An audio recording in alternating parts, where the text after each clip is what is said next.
Distinguished guests, brothers and sisters, ladies and gentlemen, friends and enemies. I want to point out first that I'm very happy to be here this evening, and I'm thankful for the invitation to come here to Detroit this evening. I must point out, I was in a house last night that was bombed, my own, but it didn't destroy all my clothes at all, but you know what happens when fire dashes through. They get smoky. The only thing I could get my hands on before leaving was what I have on now. And it isn't something that made me lose confidence in what I'm doing, because my wife understands, and I have children from this size on down, and even in their young age, they understand. I think they would rather have a father or brother, or whatever the situation may be, who will take a stand in the face of any kind of reaction from narrow-minded people, rather than to compromise and later on have to grow up in shame and in disgrace.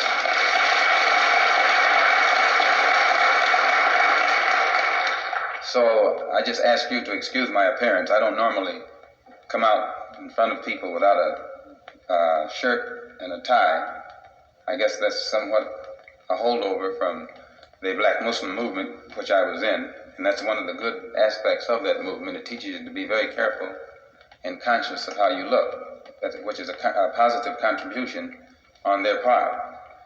But that positive contribution on their part is greatly offset by too many other liabilities. Tonight, we want to discuss.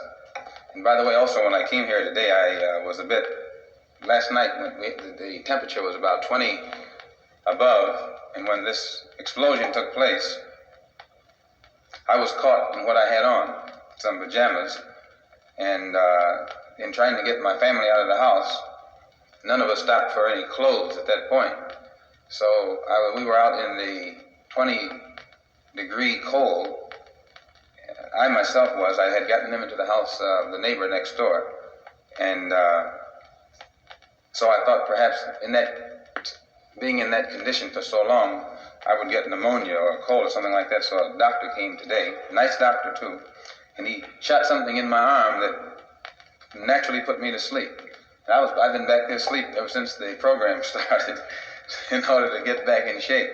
So if I have a tendency to stutter or slow down, it's still the effects of that drug. I don't know what kind it was. but it was good. It makes you sleep. There's nothing like sleeping through a whole lot of excitement.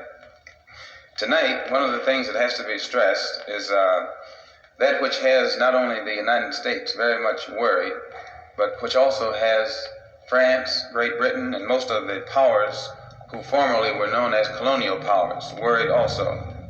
And that primarily is the African revolution. They're more concerned with the revolution that's taking place on the African continent than they are with the revolution in Asia and in Latin America.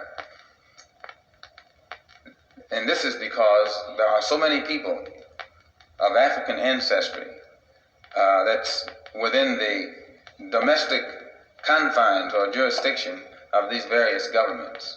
There are 4 different types of people in the Western Hemisphere, all of whom have Africa as a common heritage, common origin. And that's those of our people in Latin America who are black, but who are in the Spanish-speaking areas. Many of them oftentimes migrate back to Spain. The only difference being Spain has such bad economic conditions until many of the people from Latin America don't think it's worthwhile to migrate back there. And then the British and the French had a great deal of control in the Caribbean, in the West Indies. And so now you have many people from the West Indies migrating to both England and France. The people from the British West Indies go to France, go to London, and those from the French West Indies go to Paris. And it has put France and England since World War II in the precarious position of having a sort of a Commonwealth structure that makes it easy for all of the people in the Commonwealth territories to come into their country with no restrictions. So there's an increasing number of dark-skinned people in England and also in France. And when I was in Africa in May, I noticed a tendency on the part of the Afro-Americans to what I call lollygag. Everybody also who was over there had something on the ball, something that they were doing, something constructive. For instance, in Ghana, just to take Ghana as an example, there would be many refugees in Ghana from South Africa. But those who were in Ghana were organized and were serving as pressure groups. Some were training for military, some were being trained in how to be soldiers, but others were involved as a pressure group or lobby group to let the people of Ghana never forget what's happening to the brother in South Africa. Also, you would have brothers there from Angola, Mozambique, but all of the Africans who were exiles from their particular country and would be in a place like Ghana or Tanganyika, now Tanzania, they would be training. Their every move would still be designed to offset what was happening to their people back home where they had left. The only difference on the continent was the American Negro. Those who were over there weren't even thinking about these over here. This was the basic difference. The Africans, when they escaped from their respective countries that were still colonized, they didn't try and run away from the problem. But as soon as they got where they were going, they then began to organize into pressure groups to get governmental support at the international level against the injustices that they were experiencing back home. As I said, the American Negro, or the Afro-American, who was in these various countries, some working for this government, some working for that government, some just in business. They were just socializing. They had turned their back on the cause over here. They were partying, And when I went through one country in particular, I heard a lot of their complaints, and I didn't make any move on them. But when I got to another country, I found the Afro-Americans there were making the same complaints. And so we sat down and talked, and we organized a branch in this particular country, a branch of the OAAU, Organization of Afro-American Unity. And that one was the only one in existence at that time. And then during the summer, when I went back to Africa, I was able to, in each country that I visited, get the Afro-American community together and organize them and make them aware of their responsibility to those of us who are still here in the lion's den. And they began to do this quite well. And when I got to Paris and London, There are many Afro-Americans in Paris and many in London. And in November, we organized a group in Paris, and just within a very short time, they had grown into a well-organized unit, and they, in conjunction with the African community, invited me to Paris Tuesday to address a large gathering of Parisians and Afro-Americans and Caribbean, people from the Caribbean and also from Africa, who were interested in our struggle in this country and the rate of progress that we have been making.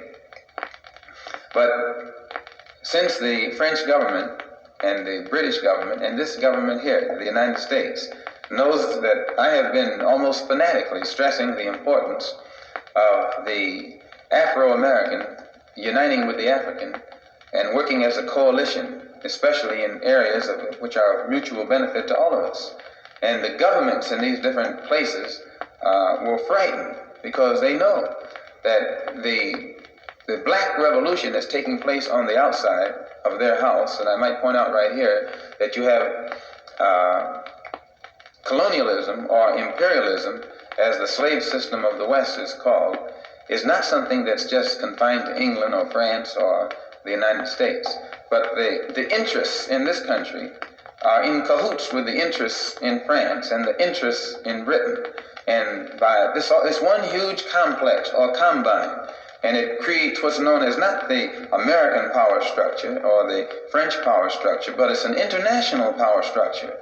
And this international power structure is used to suppress the masses of dark-skinned people all over the world and exploit them of their natural resources. So that the era in which you and I have been living during the past 10 years, most specifically, has witnessed the upsurge on the part of the black man in Africa against the power structure. He wants his freedom. And now, mind you, the power structure is international.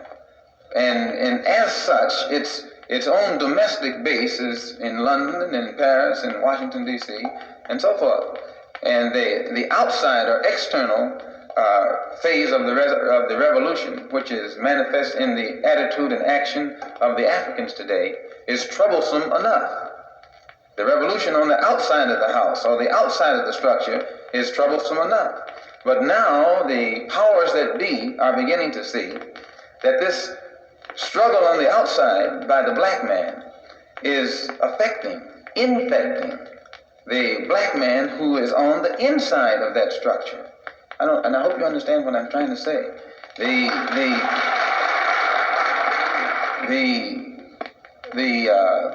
newly awakened people all over the world pose a problem for what's known as Western interests, which is imperialism, colonialism, racism, and all these other negative isms or vulturistic isms.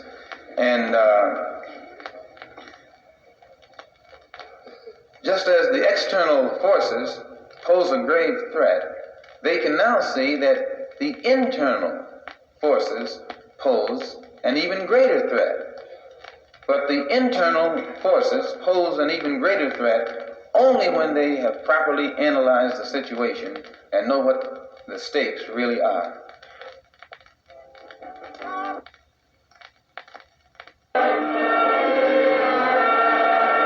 Just by advocating a coalition of Africans, Afro-Americans, Arabs, Asians, who live within the structure, it automatically has upset France, which is supposed to be one of the most liberal countries on earth, and it made them expose their hand. England the same way, and I don't have to tell you about this country that we're living in now.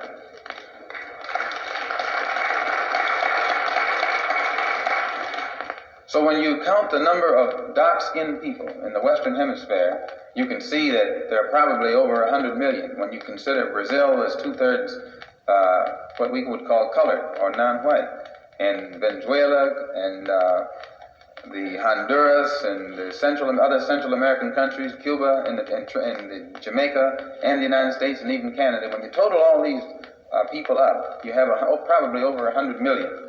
And this 100 million on the inside of the power structure today is what is causing a great deal of concern for the power structure itself. Not a great deal of concern for all white people, but a great deal of concern for most white people. See, if I said all white people, then they would call me a racist for giving a blanket condemnation of things. And this is true. This is how they do. They take one little word out of what you say, ignore all the rest, and then begin to magnify it all over the world to make you look like what you actually aren't. And I'm very used to that.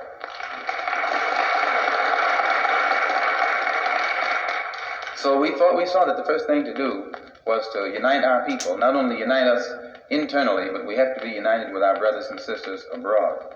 And it was for that purpose that I spent 5 months in the Middle East and Africa during the summer. And the trip was very enlightening, inspiring, and fruitful. I didn't go into any African country, or any country in the Middle East for that matter, and run into any closed door, closed mind, or closed heart. I found a warm reception and a amazingly deep interest and sympathy for the black man in this country in regards to our struggle for human rights. While I was traveling, I had a chance to speak in Cairo, or rather Alexandria, with President Nasser for about an hour and a half. He was a very brilliant man, and I can see why they're so afraid of him. And they are afraid of him. They know he can cut off their oil. And actually, the only thing power respects is power. And whenever you find a man who's in a position to show power against power, then that man is respected. But you can take a man who has power and love him all the rest of your life, and non-violently and forgivingly and all the rest of those off-time things, and you won't get anything out of it. So I also had a chance to speak to President Nyerere in Tanganyika, which is now Tanzania, and also Kenyatta, all of whom I know that all of you know him. He was the head of the Mau Mau, which really brought freedom to many of the African countries. This is true. The Mau Mau played a major role in bringing about freedom for Kenya, and not only for Kenya, but other African countries, because what the Mau Mau did frightened the white man so much in other countries until he said, well, I better get this thing straight before some of them pop up here. And this is good to study because you see what makes him react. And nothing lovingly makes him react. And nothing forgiving makes him react.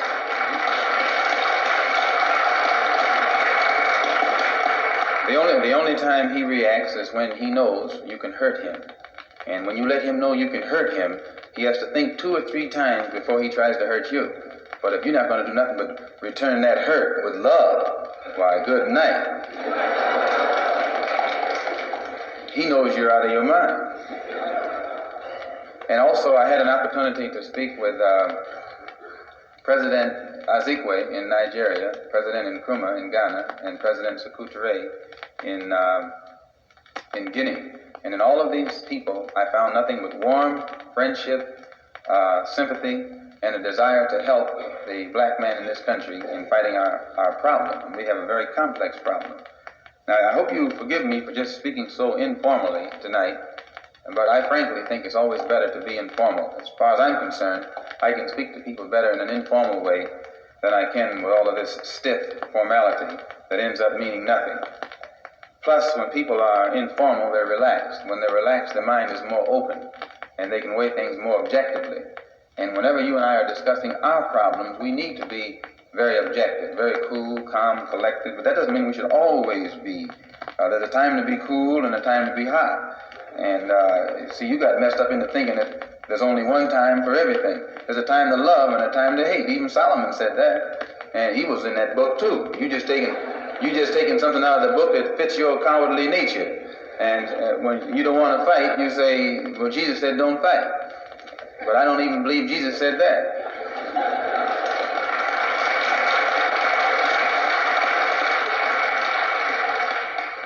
Also, I am very pleased to see so many who have come out to always see for yourself, where you can hear for yourself and then think for yourself. Then you'll be in a better position to make an intelligent judgment for yourself. But if you form the habit of listening to what others say about something or someone, or reading what someone else has written about someone, somebody can confuse you and misuse you. So as Afro-Americans or black people here in the Western Hemisphere, you and I have to learn to weigh things for ourselves. No matter what the man says, you better look into it.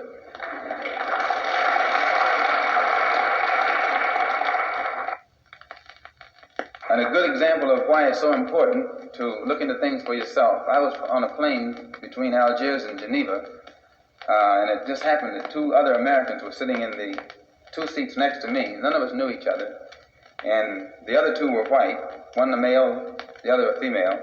And after we had been flying along for about 40 minutes, the lady, she says, "Could I ask you a personal question?" I said, "Yes."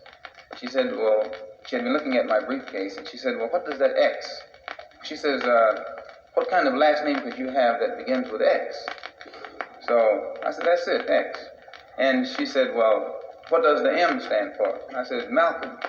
So she was quiet for about 10 minutes. And she turned to me and she says, "You're not Malcolm X." You see, we had been riding along in a nice conversation like three human beings, no hostility, no animosity, just human. And she couldn't take this. She said, "Well, you're not who I was looking for, And she ended up telling me that she was looking for horns and all that, and for someone who was out to kill all white people, as if all white people could be killed. This was her general attitude, and this attitude had been given her, this image had been given her by the press. So before I get involved in anything nowadays, I have to straighten out my own position, and which is clear. I am not a racist in any form whatsoever. I don't believe in any form of racism. I don't believe in any form of discrimination or segregation. I believe in Islam. I'm a Muslim, and there's nothing wrong with being a Muslim. Nothing wrong with the religion of Islam. That just teaches us to believe in Allah as the God, and those of you who are Christians probably believe in the same God. Because I think you believe in the God who created the universe, and that's the one we believe in, the one who created the universe. The only difference being, you call him God, and we call him Allah. Jews call him Jehovah. If you could understand Hebrew, you'd probably call him Jehovah too. If you could understand Arabic, you'd probably call him Allah. But since the white man, your friend, took your language away from you during slavery, the only language you know is his language, your friend's language. So you call for the same God he calls for.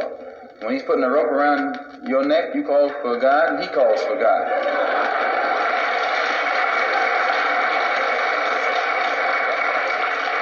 And you wonder why the one you call on never answers you.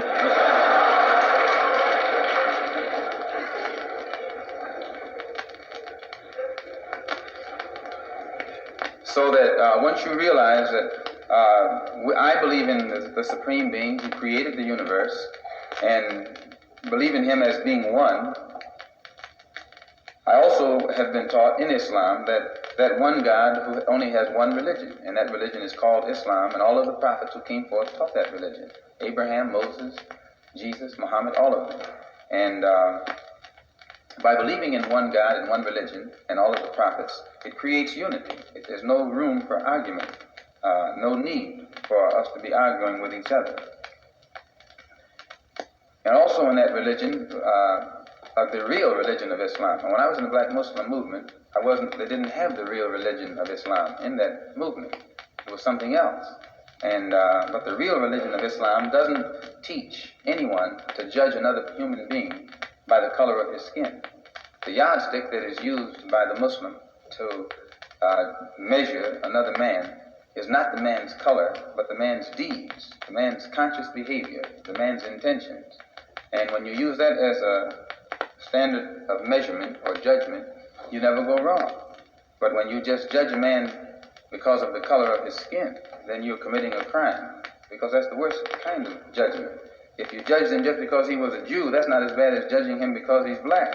Because a Jew can hide his religion. He can say he's something else, which a lot of them do that. They say they're something else. But the black man can't hide. When they start indicting us because of our color, that means we're indicted before we're born, which is the worst kind of crime that can be committed. And the Muslim religion has eliminated all tendencies to judge a man according to the color of his skin, but rather the judgment is based upon his deeds. And when, prior to going into the Muslim world, I didn't have Elijah Muhammad had taught us that the white man could not enter into Mecca in Arabia, and all of us who followed him, we believed it. And he said the reason he couldn't enter was because he's white and inherently evil. It's impossible to change him. And the only thing that would change him is Islam, and he can't accept Islam because by nature he's evil. And therefore, by not being able to accept Islam and become a Muslim, he could never enter Mecca. And this is how he taught us. And, you know, and so when I got over there and went to Mecca and saw these people who blonde and blue-eyed and pale skin and all those things, I said, well, but I watched them closely, and I noticed that there was, though they were white, and they would call themselves white, there was a difference between them and the white one over here. And that basic difference was this. In Asia or the Arab world or in Africa, where the Muslims are, if you find one who says he's white, all he's doing is using an adjective to describe something that's incidental about him, one of his incidental characteristics. So there's nothing else to it, he's just white. But when you get the white man over here in America and he says he's white, he means something else. You can listen to the sound of his voice when he says he's white. He means he's boss. That's right. That's what white means in this language. You know the expression, free, white, and 21.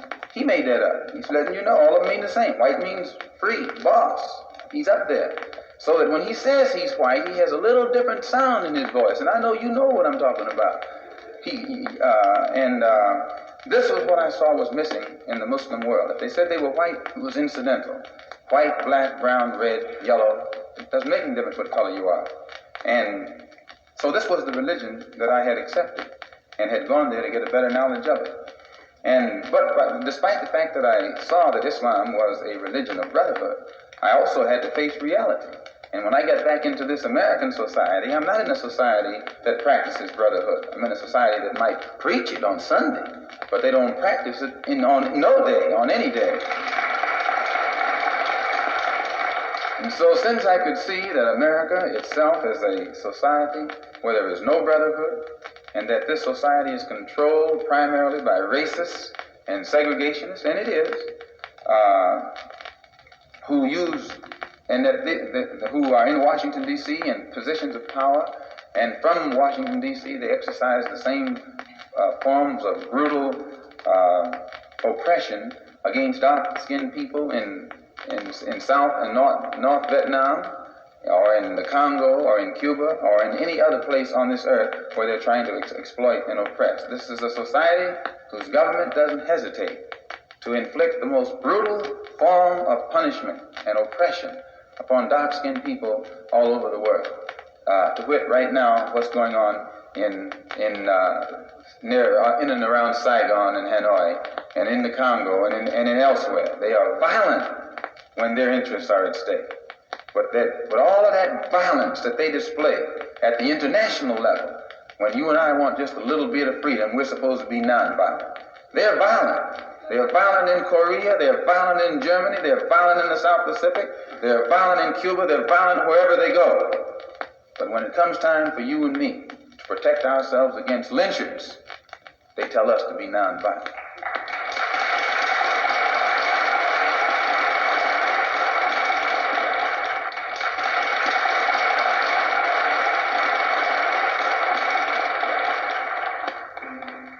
That's a shame,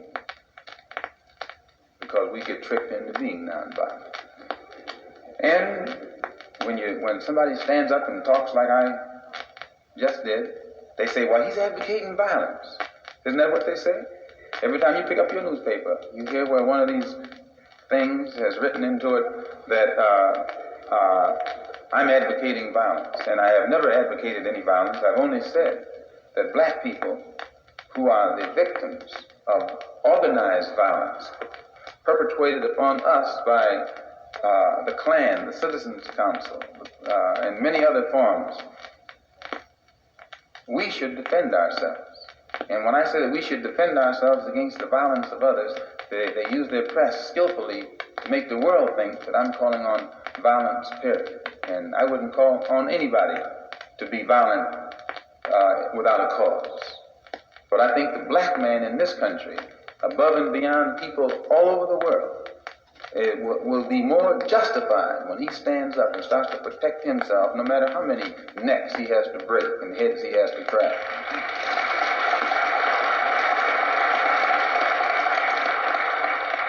I saw in the paper where on the television where they took this black woman down in Selma, Alabama, and knocked her right down on the ground, dragging her down the street. You saw it. You're trying to pretend like you didn't see it because you knew you should have done something about it and didn't. It showed the sheriff and his henchmen throwing this black woman on the ground, and Negro men standing around doing nothing about it, saying, well, let's overcome them with our capacity to love. What kind of phrase is that? Overcome them with our capacity to love. And then it disgraces the rest of us because all over the world the picture is flashed showing a black woman with some white brutes with their knees on her, holding her down, and full-grown black men standing around watching it. Why, you are lucky they let you stay on earth, much less stay in the country.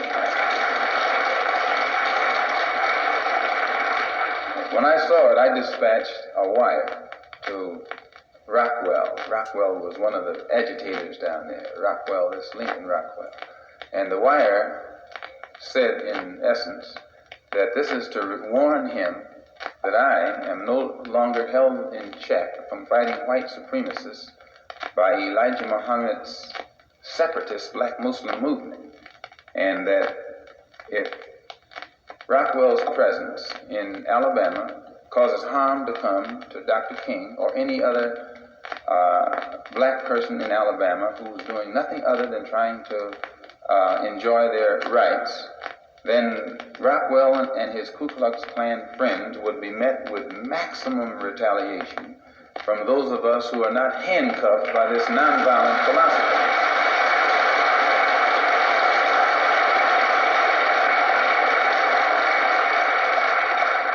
And I haven't heard from Rockwell since. And brothers and sisters, if you and I would just realize that once we learn to talk the language that they understand, they will then get the point. You can never reach a man if you don't speak his language. If a man speaks the language of brute force, you can't come to him with peace. Why, good night. He'll break you in two, as he has been doing all along. If a man speaks French, you can't speak to him in German. If he speaks Swahili, you can't communicate with him in Chinese. You have to find out, what does this man speak? And once you know his language, learn how to speak his language. And he'll get the point. There'll be some dialogue, some communication, and some understanding will be developed. And you've been in this country long enough to know the language the Klan speaks. They only know one language.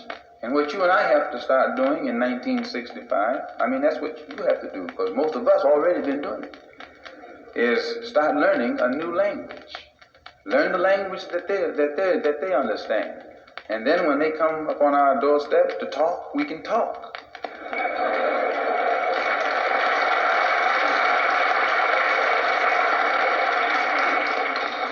And they will get the point. There will be a dialogue. There will be some communication. And I'm quite certain there will then be some understanding. Why? Because the Klan is a cowardly outfit. They have perfected the art of making Negroes be afraid. And as long as the Negro's afraid, the Klan is safe. But the Klan itself is coward. They never come, one of them never come after one of you. They all come together. Sure, and they're scared of you. And you sit there when they put the rope around your neck saying, forgive them, Lord, they know not what they do. As long as they've been doing it, they're experts at it. They know what they're doing.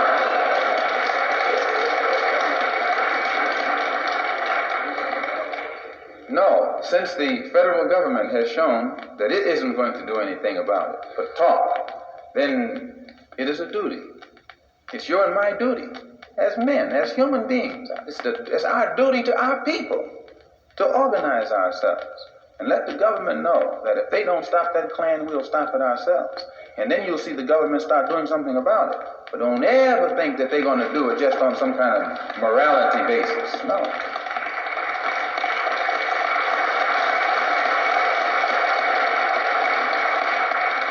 So I don't believe in violence. That's why I want to stop it.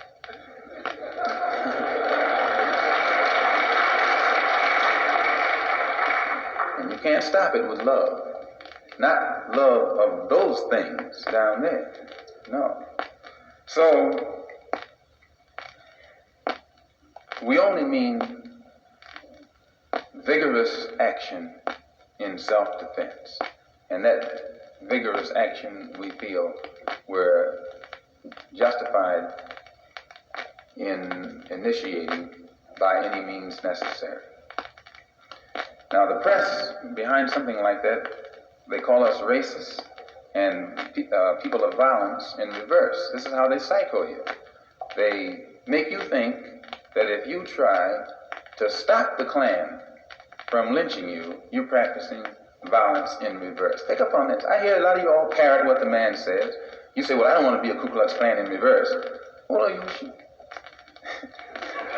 If a criminal comes to rob your house, brother, with his gun, just because he got a gun and he's robbing your house, and he's a robber, it doesn't make you a robber because you grab your gun and run him out. No. See, the man is using some tricky logic on you. And he has absolutely got a Ku Klux Klan outfit that goes through the country frightening black people. Now, I say that it's time for black people to put together the type of action and unit that is necessary to pull the sheet off of them so they won't be frightening black people any longer. That's all. And when we say this, the press calls us racists in reverse. Don't struggle only within the ground rules that the people you're struggling against has laid down.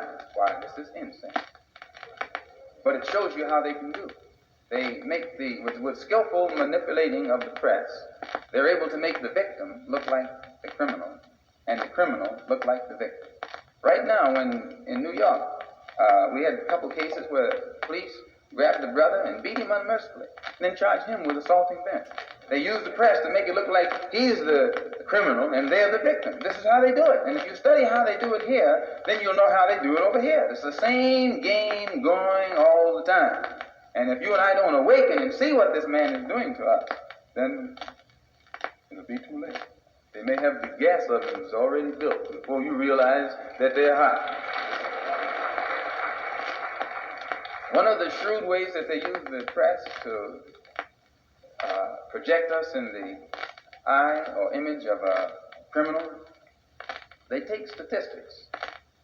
And with the press, they feed these statistics to the public, primarily the white public. Because there are some well-meaning persons in the white public as well as bad-meaning persons in the white public.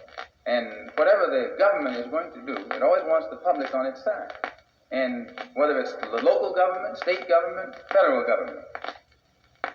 So they use the press to create images.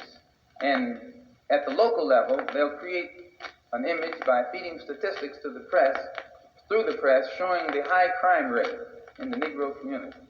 And as soon as this high crime rate is emphasized through the press, then people begin to look upon the Negro community as a community of criminals.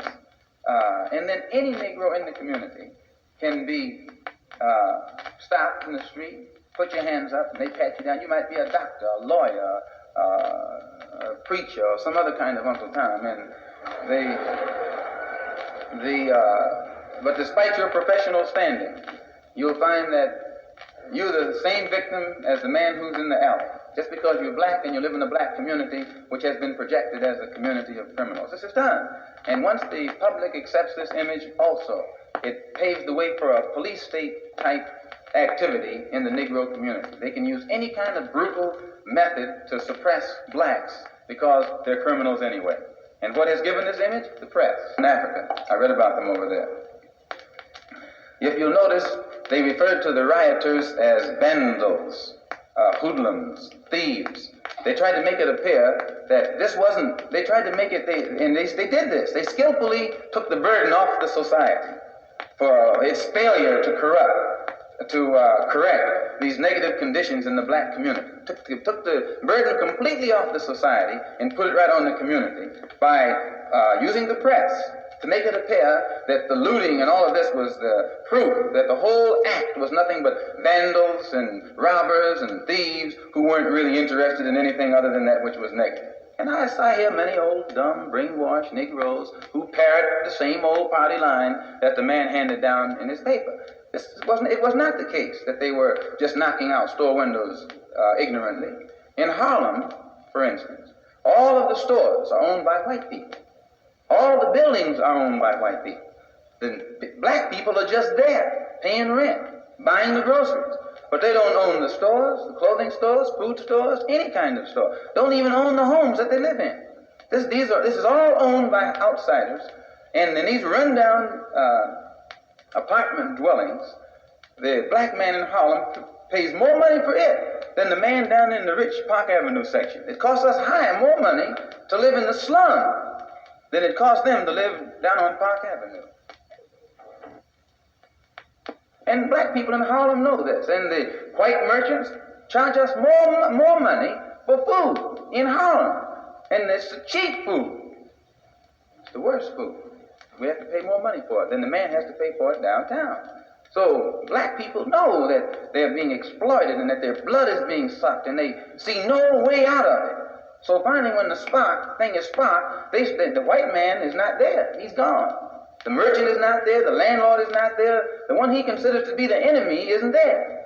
So they knock at his property. This is what makes them knock down the store windows and set fire to things and things of that sort. It's not that they're thieves, but they try and project the image to the public that this is being done by thieves and thieves alone. And they ignore the fact that, no, it is not thievery alone. It's a corrupt, vicious, hypocritical system that has castrated the black man, and the only way the black man can get back at it is to strike it in the only way he knows how.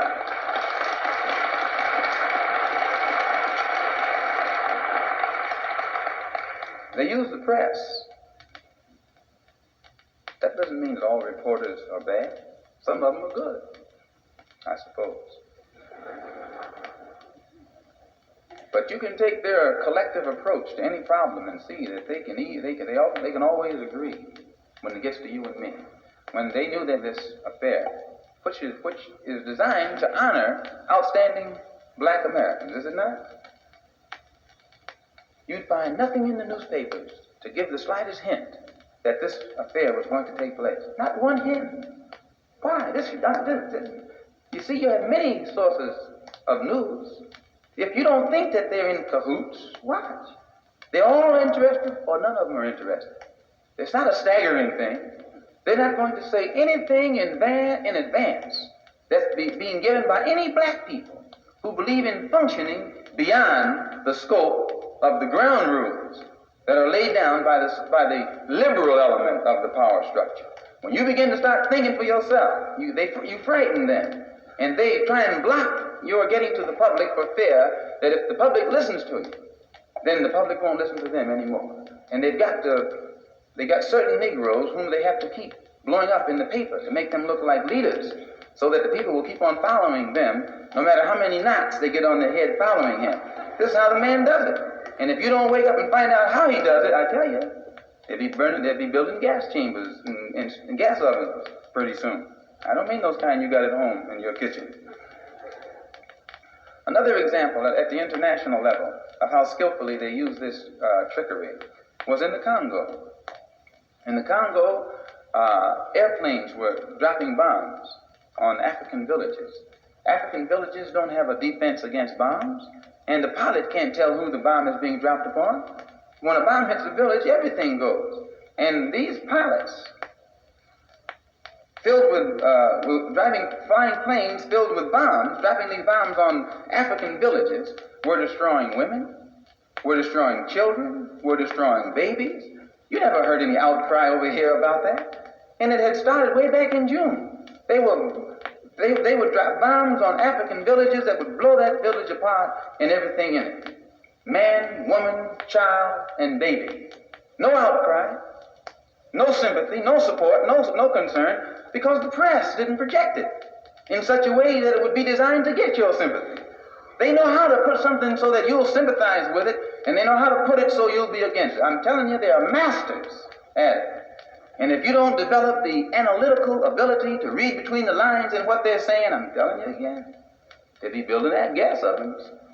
And before you wake up, you'll be in one of them, just like the Jews ended up in gas ovens over there in Germany. You are in a society that's just as capable of building gas ovens for black people as Hitler's society was.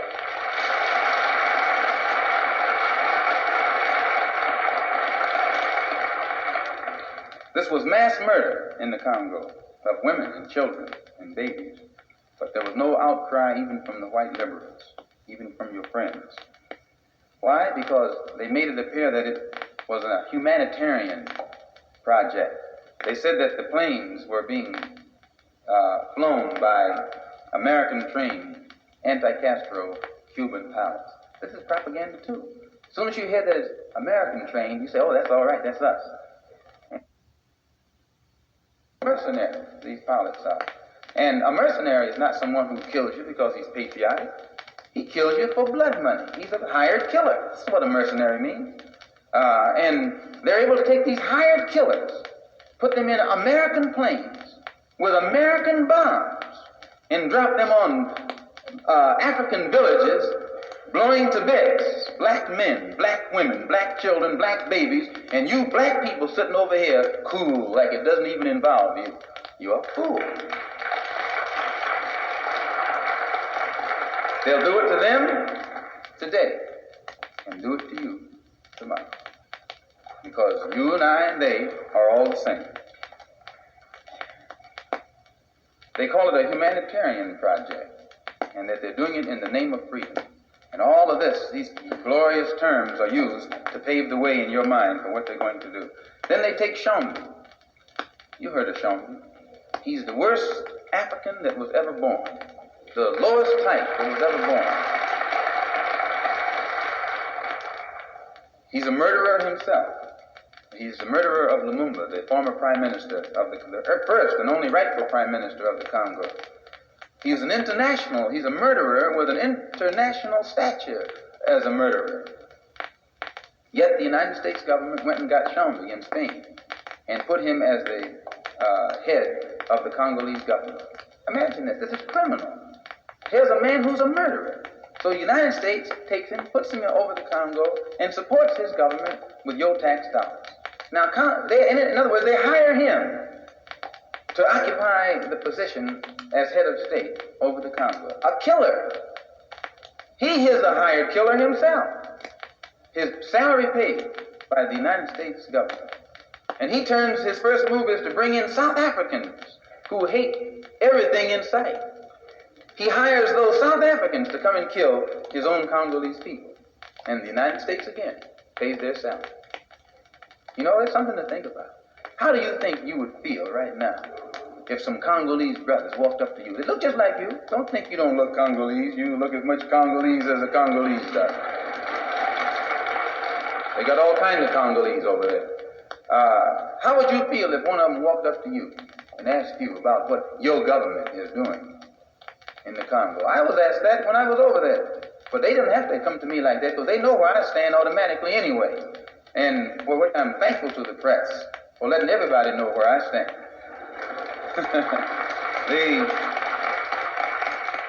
But you have no explanation. Your tongue stays in your mouth. And you have to then go to the extreme to convince them that you don't go along with what the United States government is doing in the Congo. But again, your image making comes into importance here.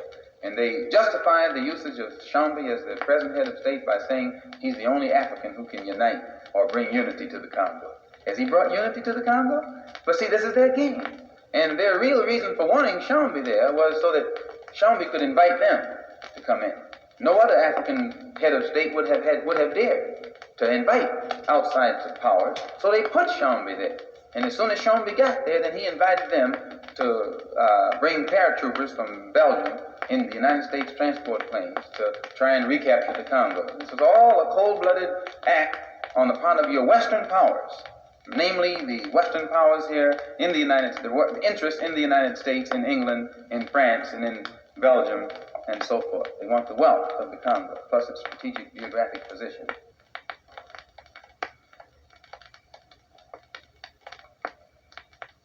The step-by-step process that was used by the press, first they fanned the flame in such a manner to create hysteria in the mind of the public. And then they shift gears and fan the flame in a manner designed to get the sympathy of the public.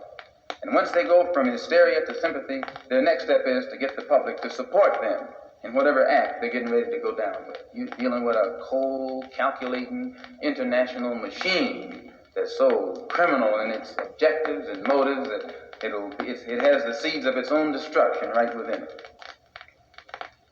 They use the press to emphasize that white hostages are being held by cannibals. Imagine that. Or white priests, white missionaries, white nuns. They don't say nuns. White nuns. You know what the paper said right here in Detroit. White missionaries, not just a missionary. A white nun. As if there's a difference between a white nun and a black nun, or a white priest and a black priest. Or if the life that's in a white skin is more valuable than a life within a black skin. This is what they're implying. And the press, go get the press when this thing was going on, and you see what I'm talking about. They're vicious in their whiteness. But still, I wouldn't judge them just because they're white, because they call me a racist. Judge them by their deeds, by their conscious behavior. And you know how they've been consciously behaving in the Congo, and how they consciously behave in Vietnam, and how they consciously behave right now in Alabama and Mississippi. So you and I got to get conscious and start behaving in a way that we can offset this thing before it's too late. And this is what they don't want to hear. One more thing concerning Shambi. If you notice, and I must go all over there on the African continent in order to give you a better understanding of what's going on right here.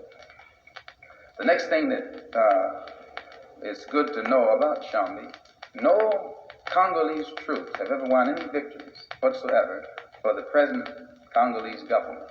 Congolese soldiers won't even fight unless they're forced to. But the fighters in the Congo were the freedom fighters, these brothers from the Oriental Eastern province.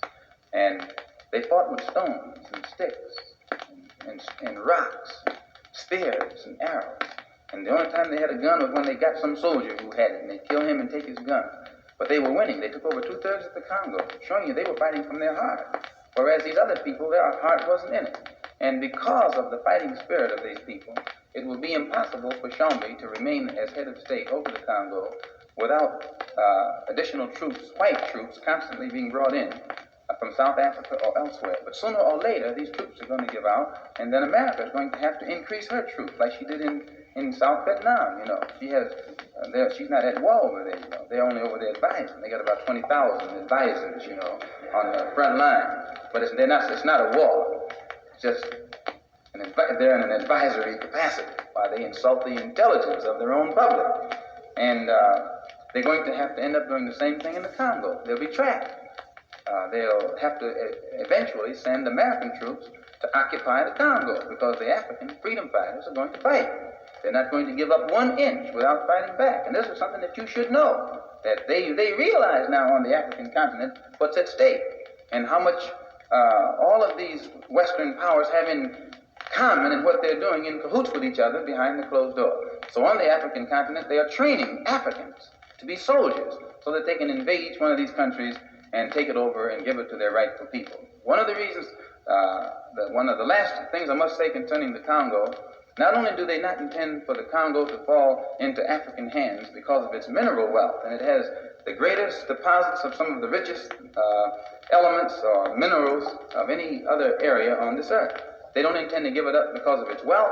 Another reason they don't intend to give it up, if you look at the map, you'll see that it is so strategically located geographically, wherein if a real, genuine African government were to come in power over the Congo, then it would be possible for African troops from all countries to invade Angola, which is a Portuguese possession.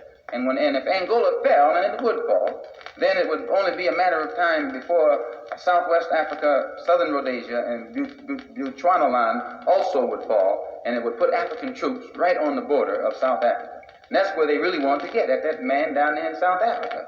And the United States interests are involved in blocking this, yes. Some of these liberals who grin in your face like they're your best friend, they got the money tied up in the Congo. Some of the most powerful political figures in this country, some of them governors over states, got interest in the Congo and got interest in South Africa and got interest all over the African continent and go there. And as the Africans awaken and realize this, it makes them filled with the incentive to never rest until that exploiter is driven out. So now, what effect does this have on us? Why should the black man in America concern himself, since we've been away from the African continent for 400 years, 300 or 400 years? Why should we concern ourselves? What impact does what happened to them have upon us? Number one, first you have to realize that up until 1959, Africa was dominated by the colonial powers, and by the colonial powers of Europe having complete control over Africa. They projected the image of Africa negatively. They projected Africa always in a negative light. Jungles, savages, cannibals, nothing civilized. And naturally, it was so negative until it was negative to you and me. And you and I began to hate it. We didn't want anybody to tell us anything about Africa, much less call us an African. And in hating Africa and hating the African, we ended up even hating ourselves without even realizing it. Because you can't hate the roots of a tree and not hate the tree. You can't hate your origin and not end up hating yourself.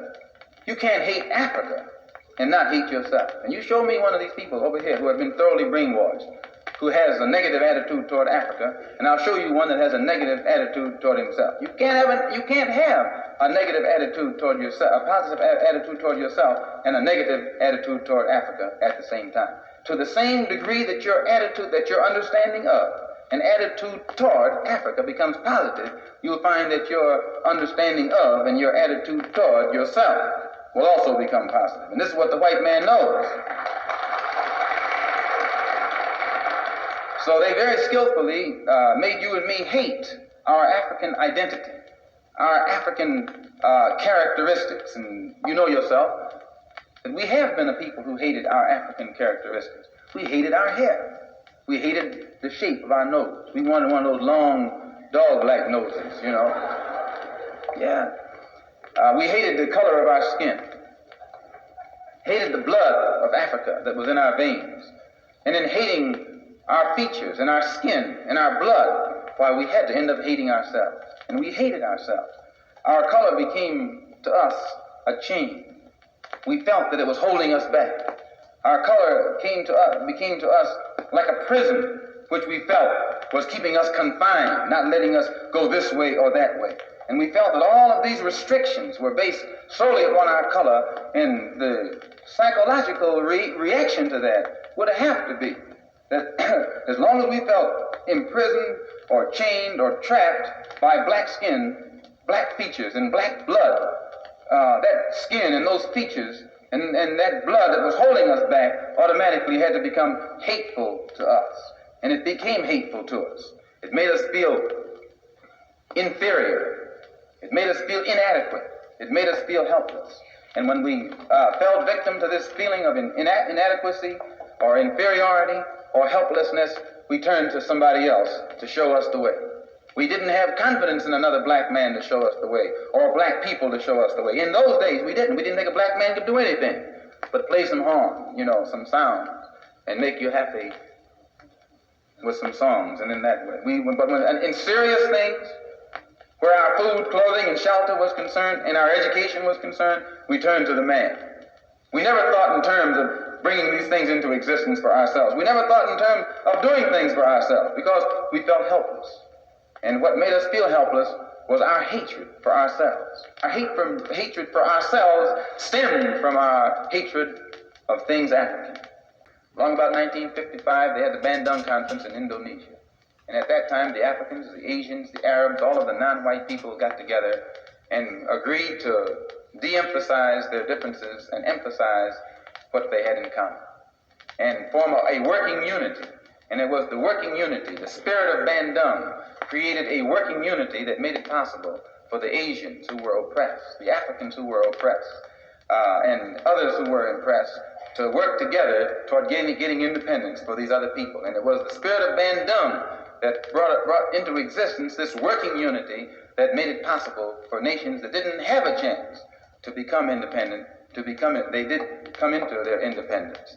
And most of this began along in 1959. And at 59, the spirit of African nationalism was fanned to a high flame. And we then began to witness the complete collapse of colonialism. France began to get out of French West Africa. Belgium began to make moves to get out of the Congo. Britain began to make moves to get out of Kenya, Tanganyika, Uganda, Nigeria, and some of these other places. And although it looked like they were getting out, they pulled a trick that was colossal. In that when you're playing basketball and they get you trapped, you don't throw the ball away.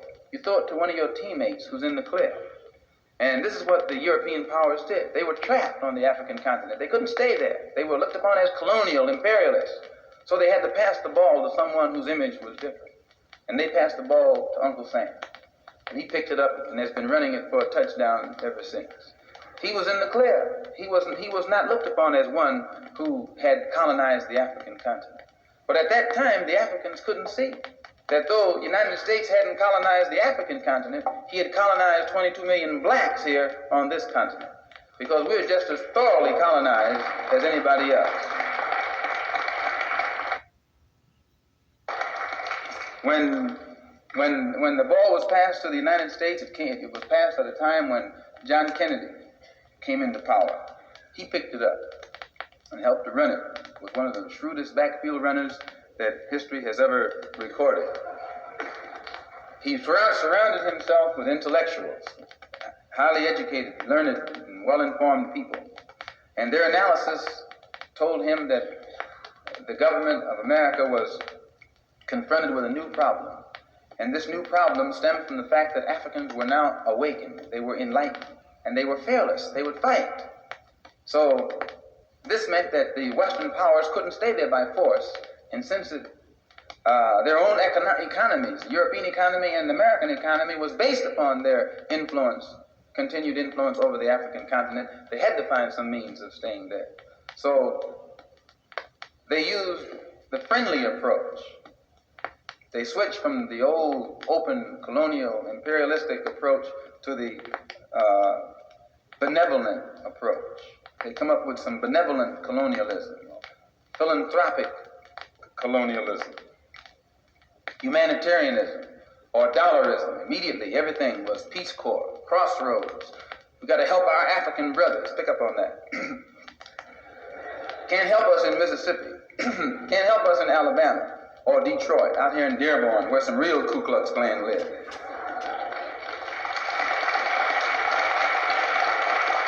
We're going to send all the way to Africa to help. I know Dearborn, I'm from Detroit. I used to live out here in Inkster. And you had to go through Dearborn to get to Inkster. It was just like riding through Mississippi when you got to Dearborn. Is it still that way? Well, you should straighten it out. So, realizing that it was necessary to come up with these new approaches, Kennedy did it. He won. He created an image of himself that was skillfully designed to make the people on the African continent think that he was Jesus, the great white father, come to make things right. And I'm telling you, some of these Negroes cried harder when he died than they cried for Jesus when he was crucified.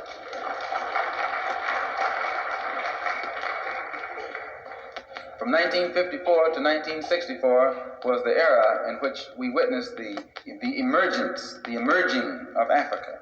And the impact that this had upon the civil rights struggle in America has never been told, fully told. For one reason, the primary ingredients in the complete civil rights struggle was the Black Muslim movement. The Black Muslim movement, though it took no part in things political, civic, didn't take too much part in anything other than stopping people from doing this, drinking, smoking, and so on. Moral reform it had, but beyond that it did nothing. But it taught such a strong talk until it put the other Negro organizations on the spot. Before the Black Muslim movement came along, the NAACP investigated. And then along came the Muslim movement, and it frightened the white man so much, he began to say, thank God for old Uncle Roy and Uncle Whitney and Uncle A. Phillip and Uncle, got a whole lot of uncles in there. I can't remember their names.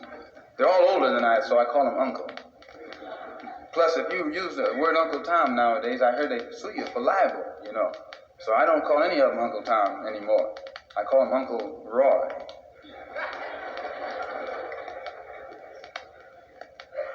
One of the things that made the Black Muslim movement grow was its emphasis upon things African.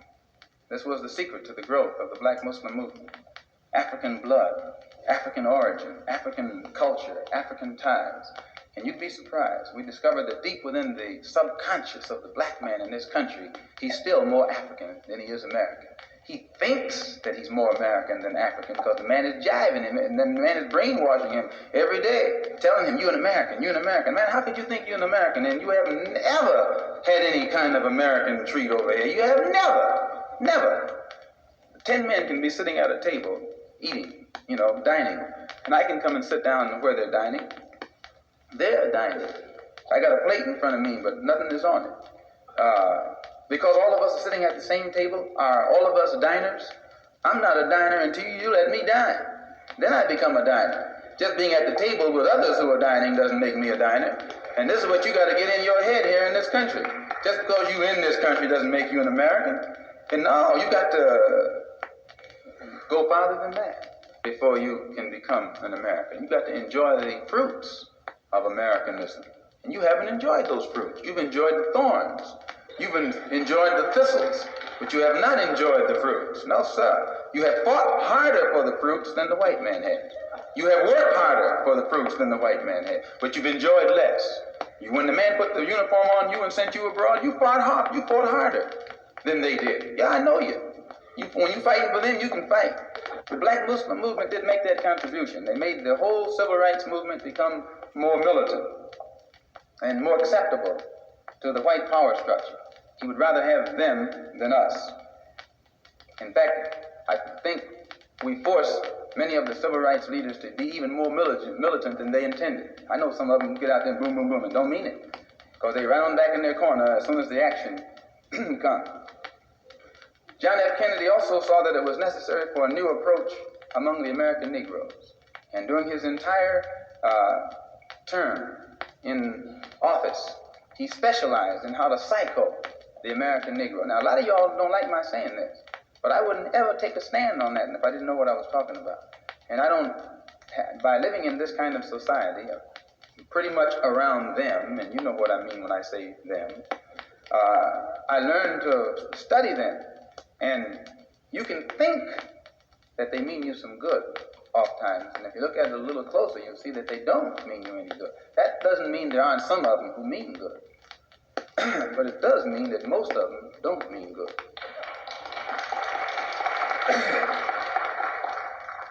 Kennedy's new approach was pretending to go along with us in our struggle for civil rights and different other forms of rights. But I remember the expose that Look magazine did on Meredith's situation in Mississippi. Look magazine did an expose showing that Robert Kennedy and Governor Barnett had made a deal wherein the Attorney General was going to come down and try and force Meredith into school, and Barnett was going to stand at the door, and say, no, you can't come in, and he was going to get in anyway. But it was all arranged in advance, and then Barnett was supposed to keep the support of the white racists because that's who he's holding up, and Kennedy would keep the support of the Negroes because that's who he'd be holding up. And I say and it was a cut and dried deal. And it's not a secret, it was written. They write about it. But now if that's a deal and that's a deal, how many other deals do you think go down? What you think is on the level is crookeder, brothers and sisters, than a pretzel, which is most crooked. So in my conclusion, I would like to point out that the approach that was used by the administration right on up until today, even the present generation, was designed skillfully to make it appear that they were trying to solve the problem when they actually weren't. They would deal with the condition, but never the cause. They only give us tokenism. Tokenism benefits only a few. It never benefits the masses. And the masses are the ones who have the problem, not the few. That one who benefits from tokenism, he doesn't want to be around us anyway. That's why he picks up on the token. You ever notice how some Negroes will brag, I'm the only one out there. I'm the only one on my job. Don't you hear him say that? Yes, you ought to punch him in his... No, he's your brother. You shouldn't punch your brother. But you should really, you can punch him with some words. You should, whenever you see a Negro bragging about he's the only one in this neighborhood, he's bragging. And he's telling you in essence, I'm surrounded by white folks, you know. I love them and they love me. Oh yes, and on his job, I'm the only one on my job. I've been listening to that stuff all my life. And the generation that's coming up, they're not going to be saying that. The generation that's coming up, everybody's going to look like an Uncle Tom to them. And you and I have to learn that in time so that we don't pose that image when our young generation come up and begin to look at us. The masses of our people still have bad housing, bad schooling, and inferior jobs that don't compensate with sufficient salary for them to carry on their life in this world. So that the problem for the masses has gone absolutely unsolved. And the only one for whom it has been solved are people like Whitney Young, who's supposed to be placed in the cabinet, so the rumors say. He'll be one of the first black cabinet men, and that answers where he's at. And others who have been given jobs, Carl Rowan, who was put over the USIS, who is very skillfully trying to make Africans think that the problem of the black man in this country is all solved. And this is the worst thing the white man can do to himself, is to take one of these kind of Negroes and ask him, how do your people feel, boy? And he's going to tell that man that we are satisfied. And that's what they do, brothers and sisters. They get behind the door and tell the white man we're satisfied. Just keep me up here in front of him, boss, and I'll keep him behind you. That's what they talk when they're in behind closed doors. Because see, the white man doesn't go along with anybody who's not for him. He doesn't care whether you're for right or wrong. He wants to know, are you for him? And if you're for him, he doesn't care what else you're for, as long as you're for him. Then he puts you up over the Negro community. You become the spokesman. And in your struggle, it's like standing on a revolving wheel. You're running, but you're not going anywhere. You run faster and faster, and the wheel just goes faster and faster. You never leave the spot that you're standing in. So it is very important for you and me to see that the only way that our problem is going to be solved, it has to be with a solution that will benefit the masses, not these upper class, so-called upper class. Actually, there's no such thing as an upper class Negro, because he gets the same hell as the other class Negro. All of them get the same hell, which is one of the things that's good about this racist system. It makes us all one.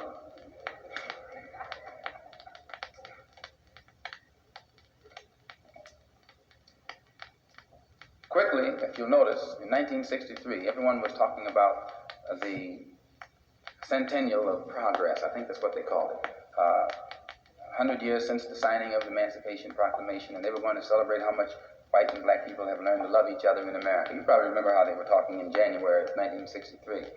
Well, if you had stood up in January at the same time that they were talking all this talk about a good year ahead, good things ahead, and told them that by May, Birmingham would have exploded and Bull Connor would be known as an international thug for the brutality that he heaped upon black people. If you would tell the people in January of '63 that John F. Kennedy would be killed for his role in everything, if you had told them in January that Medgar Evers would be murdered and nobody able to bring his killer to justice, or if you were to have told them in January of 1963 that a church would be bombed in Birmingham with 4 little black girls blown to bits while they were praying and serving Jesus, why, they would say you crazy. And In 1964, they started out the same way. That was the year of promise. If you were to have told them while they were talking about this great year of promise ahead, civil rights and all of that, what was coming, that before long, 3 civil rights workers would be brutally murdered and the government unable to do anything about it. A Negro educator in Georgia brutally murdered in broad daylight, and the men who did it be known and the government not able to do anything about it. If you had said this in January of 64, they'd say you were not. Now they're starting out in 1965 the same way, talking about the Great Society, anti-poverty. If you tell them right now what is in store for 1965, they'll think you crazy for sure. But 1965 will be the longest and hottest and bloodiest year of them all. And it has to be. Not because you want it to be, or I want it to be, or we want it to be, but because the conditions that created these explosions in 1963 are still here. The conditions that created explosions in 64 are still here. You can't say that you're not going to have an explosion and you leave the condition. The ingredients are still here. And as long as those ingredients, explosive ingredients, remain, then you're going to have the potential for explosion on your hands. And brothers and sisters, let me say, I spend my time out there in the street with people, all kind of people, listening to what they have to say. And they're dissatisfied. They're disillusioned. They're fed up. They're getting to the point of frustration where they are beginning to feel, what do they have to lose? And when you get to that point, you're the type of person who can create a very dangerously explosive atmosphere. This is what's happening in our neighborhoods to our people. I read in a poll taken by Newsweek magazine this week saying that Negroes are satisfied. Oh yes, poll, in Newsweek, supposed to be a top magazine with a top poster, talking about how satisfied Negroes are. Maybe I haven't met the Negroes he met, because I know he hasn't met the ones that I've met. But this is dangerous. This is where the white man does himself the most harm. He invents statistics to create an image, thinking that image is going to hold things in check. You know why they always say Negroes are lazy? Because they want Negroes to be lazy. They always say Negroes can't unite because they don't want Negroes to unite. And once they put this thing in the mind, they feel that the Negro gets that into him, and he tries to fulfill that image. If you say you can't unite him, and then you come to him to unite him, he won't unite because it's been said that he's not supposed to unite. It's a cycle that they work, and it's the same way with these statistics. When they think that an explosive era is coming up, then they grab their press again and begin to shower the Negro public to make it appear that all Negroes are satisfied. And because if you know that you're dissatisfied all by yourself and 10 others aren't, you play it cool. But if all 10 of you are satisfied, you get with it. Well, this is what the man knows. The man knows that if these Negroes find out how dissatisfied they really are, and all of them, even Uncle Tom is dissatisfied, he's just playing his part for now. And this is what makes them frightened. It frightens them in France, it frightens them in England, and it frightens them in the United States. And it is for this reason that it is so important for you and me to start organizing among ourselves intelligently and try to find out, what are we going to do if this happens, that happens, or the next thing happens. Don't think that you're just going to run to the man and say, look, boss, this is me. Why, when the deal goes down, you look just like me in his eyesight. I'll make it tough for you. Yes, when the deal goes down, he doesn't look at you in any better light than he looks at me. I was on a television program in New York last week. One of the liberals did a takeoff on James Farmer. Now here's James Farmer teaching Negroes to be nonviolent and loving and all of that. Why, they should be patting him on the back. And instead of them patting him on the back, they want to knock at him, and it put me in a position of having to defend him. Which I did. I was glad to, because I wanted to crack this man's neck anyway, and mentally. So that, rather I should say, intellectually. So I point these things out, brothers and sisters, so that you and I will know the importance in 1965 of being in complete unity with each other, harmony with each other, and not letting the man maneuver us into fighting one another.